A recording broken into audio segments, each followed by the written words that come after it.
Hello everyone and welcome to Exam Coach. Today I am going to deal with some important multiple choice questions on Constitution of India which are important for any kind of competitive exam. First question is, a law which abridges fundamental rights is not a nullity but remains inoperative till the shadow of fundamental rights falls over such rights. This is known as the options are doctrine of pleasure, pete and substance, doctrine of eclipse, doctrine of severability. So the correct option is option C, that is doctrine of eclipse. Doctrine of eclipse applies to those laws which abridges or take away fundamental rights. সেইবিলাকৰ ক্ষেত্ৰত apply হয় যিবিলাকে fundamental ৰাইটছটো violet কৰে বা fundamental ৰাইটছৰ লগত inconsistent হয় কিন্তু সেই ল বিলাক নাল এণ্ড ভইড নহয়, they become inoperative and unenforceable and they are overshadowed by the fundamental rights. সেইকাৰণে কি কৰা যায়, এক্লিপছ এটা কাষ্ট কৰা হয় বুলি কোৱা হয়, সেইকাৰণে ডক্ট্ৰিনটোৰ নাম দিছে কি ডক্ট্ৰিন অফ eclipse. কিন্তু এই lawবোৰ such laws are not wiped out entirely from the statute book কিন্তু completely statute bookৰ পৰা wiped out কৰা নহয় আৰু সেই কাৰণে doctrine of eclipse টো কোৱা হয় যে doctrine of eclipse is one of the fairly subtle principle of the rule of law that has helped the pre-constitutional laws from being wiped out altogether. আৰু doctrine of eclipse to pre-constitutional law ক্ষেত্ৰত apply হয় and it directly emanates from the article 13(1). 13(1) ত আছে doctrine of eclipse টো। এইখিনিতে আৰু এটা কথা মনত ৰাখিব যে under article 13(1) there are two doctrine.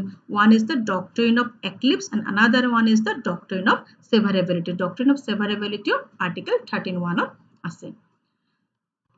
Next question is, Autrefoy's equity principle is related to options are self-incrimination, ex post facto law, retrospective operation, double jeopardy.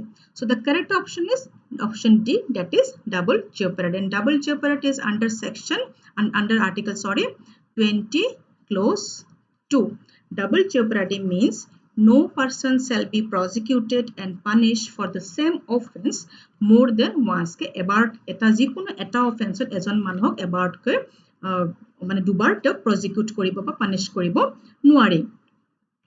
আৰু যেটো ক্লোজ ডাবল জিঅপাৰিটি টো কমন ৰুলৰ এটা ম্যাক্সিমৰ প্ৰিন্সিপলৰ ওপৰত বেস কৰে, that is NaMo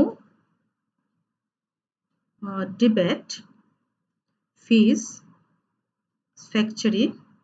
That means no man should be put twice in peril for the same offense.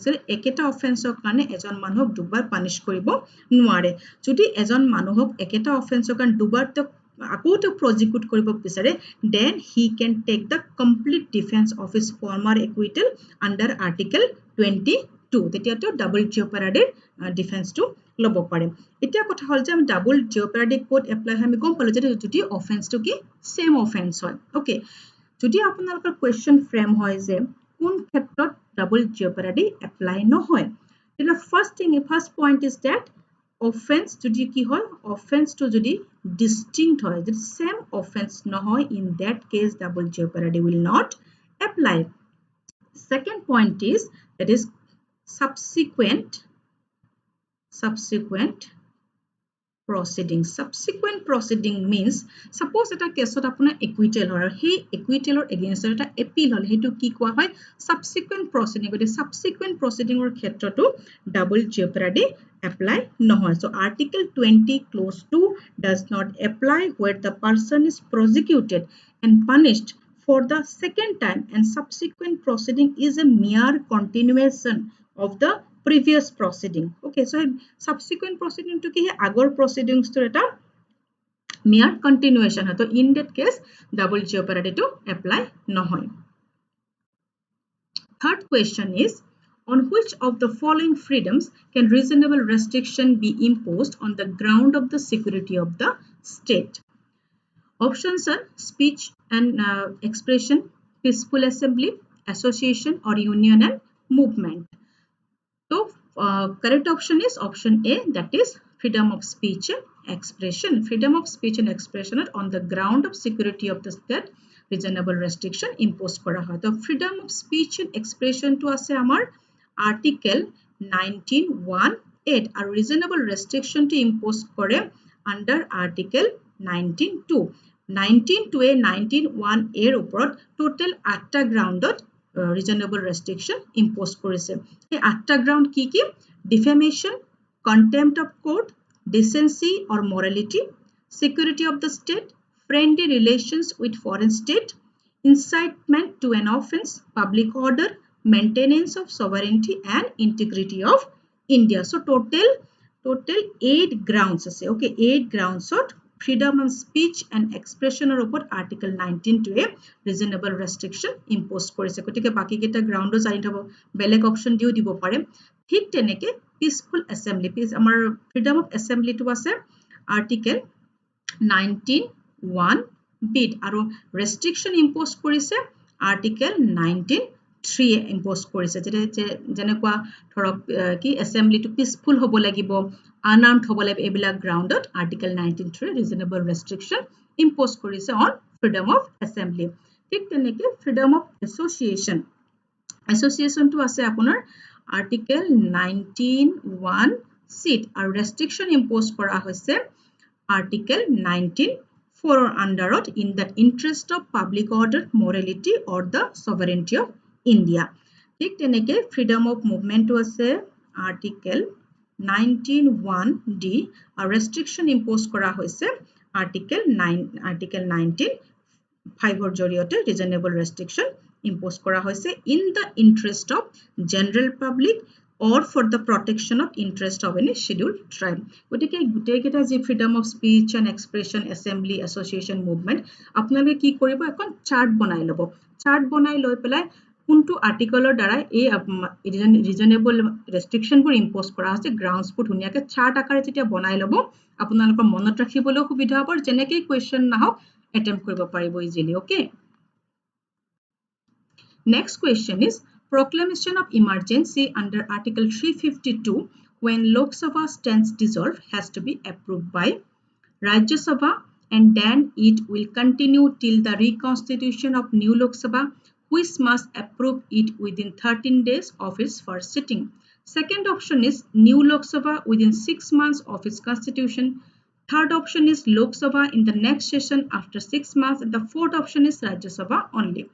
So the correct answer is option A that is Rajya Sabha and then it will continue till the reconstitution of the new Lok Sabha. New Lok Sabha within 13 days of it first sitting on approve কৰিব লাগিব আৰু এটো আছে আপোনাৰ under article 352 clause 4 এটা proviso আছে সেই proviso পঢ়িলে আপোনালোকে গম পাব Next question is the doctrine of territorial nexus means that options are laws made by the state legislature may have their applications to the people of other states when there is direct relations between such laws and people of other states. Second option is the territory of every state is open to all citizens of India for the purpose of trade and commerce. Third option is the state legislature is sovereign with its territory. Fourth option is laws made by sovereign state legislature cannot be questioned on the ground of extraterritorial operations. So the correct option is options A that is laws made by the state legislature may have their application to the people of the other state when there is a direct relation between such laws and people of other states. So territorial nexus বুলিলে কি বুঝে nexus means what? Nexus means connection. গতিকে সাধাৰণতে কি যেতিয়া state legislature law বনায় সেই lawখন সেইখন particular stateৰ ক্ষেত্ৰত applicable সেইটো আমি সকলোৱে জানো ওকে কিন্তু কেতিয়াবা দেখা যায় যে এখন state legislature যিকোনো এখন stateৰ বনোৱা law আন এখন stateৰ মানুহৰ ওপৰতো apply হয় আৰু হেতুকে কি কোৱা হয় territorial nexus বুলি কোৱা হয় that means কি হয় যাতে সেই that means এটা nexus থাকিবলে relation থাকিব লাগিব between the states and the object so it doctrine plays an important role in the assessment of tax আমি territorial nexus তো ক্ষেত্ৰত যদি আমি উদাহৰণ লবলৈ হয় especially apply হয় কিহৰ ক্ষেত্ৰত assessment of tax ৰ ক্ষেত্ৰত apply হয় suppose মই আপোনাক example এৰে বুজাই দিছো মই গুৱাহাটীত আছো আৰু মই গুৱাহাটীত আছো ওকে আৰু মই বিজনেছ এটা আছে মোৰ ক'ত আছে দিল্লীত আছে ওকে সো মই অনলাইন সব বিজনেছবোৰ কৰি আছো মোৰ ইনকামবোৰ ইয়াৰ পৰা আহি আছে তো দিল্লী গভৰ্নমেণ্টে মোৰ ওপৰত টেক্স ইম্প'জ কৰিলে মই টেক্স দিবলৈ তেতিয়া মই ক'ম যে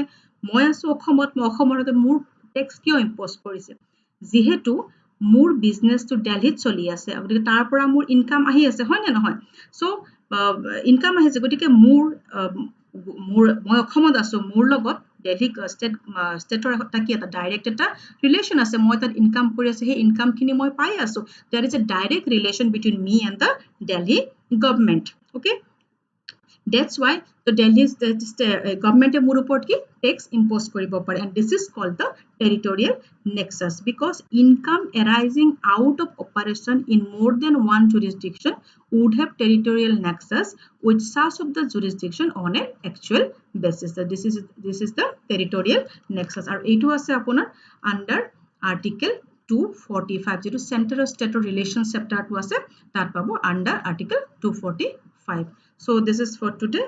Thank you.